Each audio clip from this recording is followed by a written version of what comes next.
Hello, and welcome to Starting Points, where one thing leads to another. Last time I said we'd have a look at the Arctic poles of the planet Earth, and I'm going to spend a few videos on it.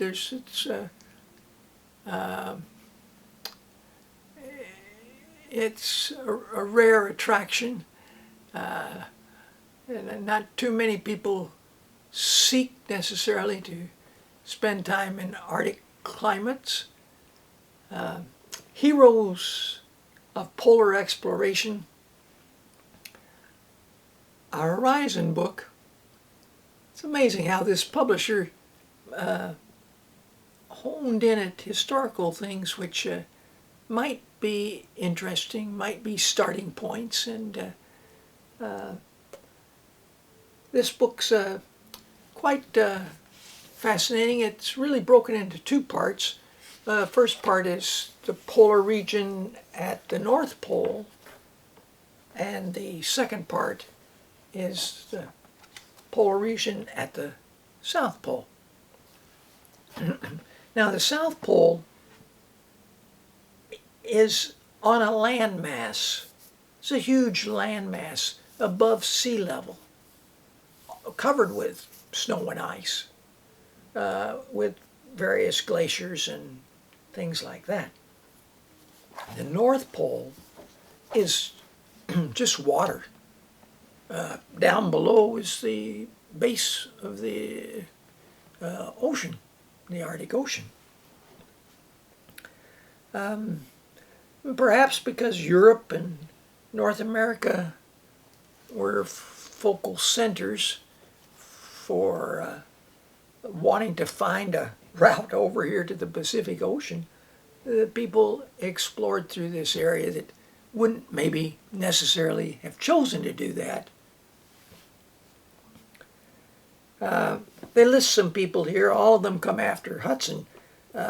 If one kept what happened to Hudson in mind, 1615, perhaps one would not be too keen to try again. But people did over time.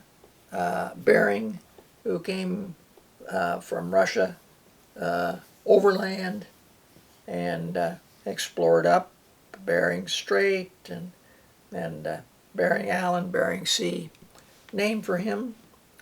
People coming from Scandinavia, people coming from North America. Here's where Hudson was. Hudson Bay. There's a long way from the Hudson Bay up here to the North Pole. And you want to be sure to be well dressed. Now, one of the people that make exploration is a man by the name of Perry. And I've got a little bookmark in here because this is 1909 now. February, which would be the really cold season. He had in all 19 sleds with 24 men and 133 dogs. 17 members of the group were Eskimos or Inuits, or 6 were white, and 1, Matthew Henson, was a Negro. For years, Henson had been Perry's servant, but by now he'd become a first-rate handler of dog teams, almost as skilled as an Inuit. And here's a photograph of him. He lived to be nearly, well, he lived to 89 years old. I think if you have the right clothing and maybe the right body type, the Arctics you can manage. He was fascinated by the Inuits and how they managed to survive there, and he learned to speak some of their language. He learned their skills of survival, from igloos to to dog sledding. And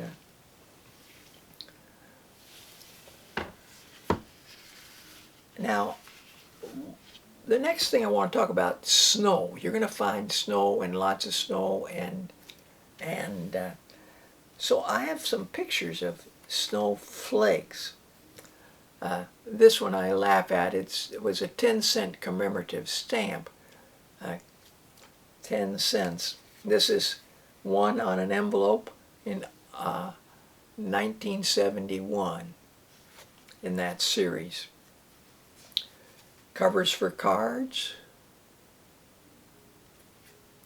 Individual snowflake for a cover for a card. Now, the snowflakes all have something in common. They're hexagons and have 6 points to them, and quite symmetrical. And Farley Mowat, in his book, The Snow Walker. Now, Farley was very much attracted by the Arctic. Growing up in northern Saskatchewan, he was used to long winters. His first research was that he wrote about in Never Cry Wolf was spending time in the Arctic. And subsequently he spent more times and more visits, and even went to Siberia and spent time and wrote about that. This book's a compilation of a lot of stories and incidents he's heard about or witnessed, and fascinating things that he talks about. But early on, he says this: I know of a man who's devoted most of his adult life to the study of this transient miracle, referring to the snowflake.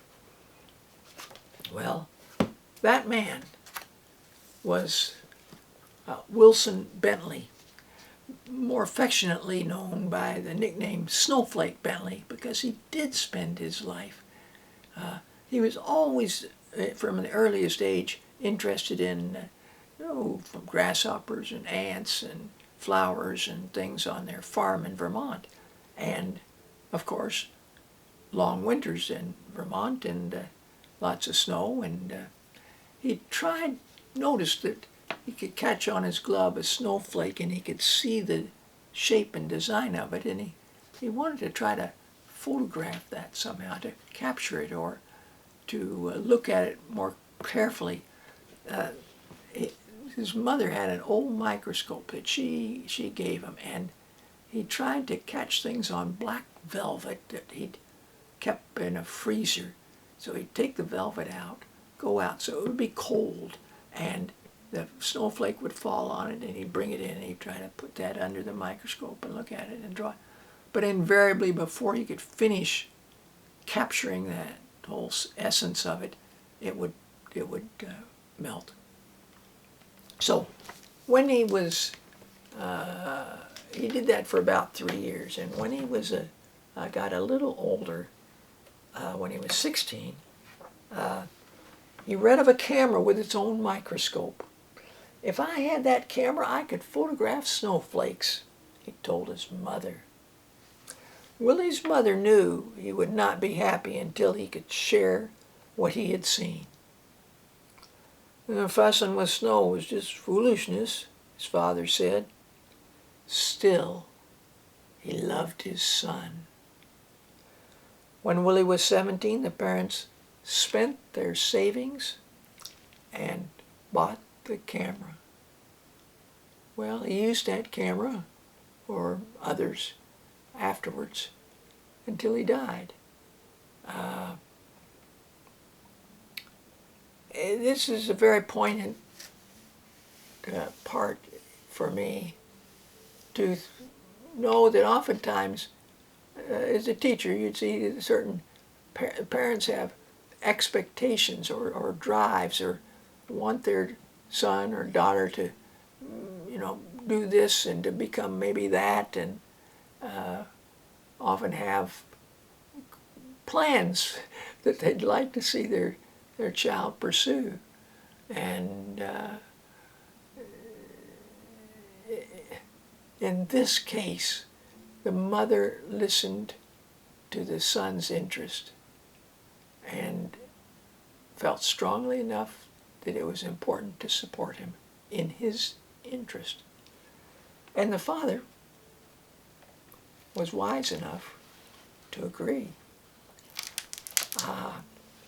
The illustrations for Jacqueline Briggs Martin's book are by Mary Azarian. She won a Caldecott medal for the best illustrated children's book in the United States. This book is by Wilson Bentley. Snow crystals, 2,453 of them. And they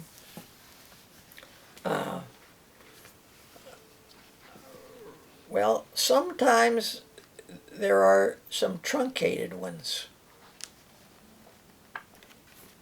some very filigreed ones, very fragile, dainty ones, and more solid. The book starts with quite solid examples. In fact, let's see if I can find some. Here's a few here. So it's quite a book, quite an inspiration if you were making, cutting out six-sided hexagonal snowflakes, perhaps in the winter for decorations. This is a book called Snow. Interesting historical information and just learning for the fun of it. I like the subtitle of that. And Snow and Ice. Examining your environment. This is by four men. They did this put out by Holt, Reinhardt, and Winston, a Canadian company, because Canada's got a lot of snow. And the books they did, dandelions, forests, things like that, and Snow and Ice were to be used perhaps by teachers in upper elementary or junior high.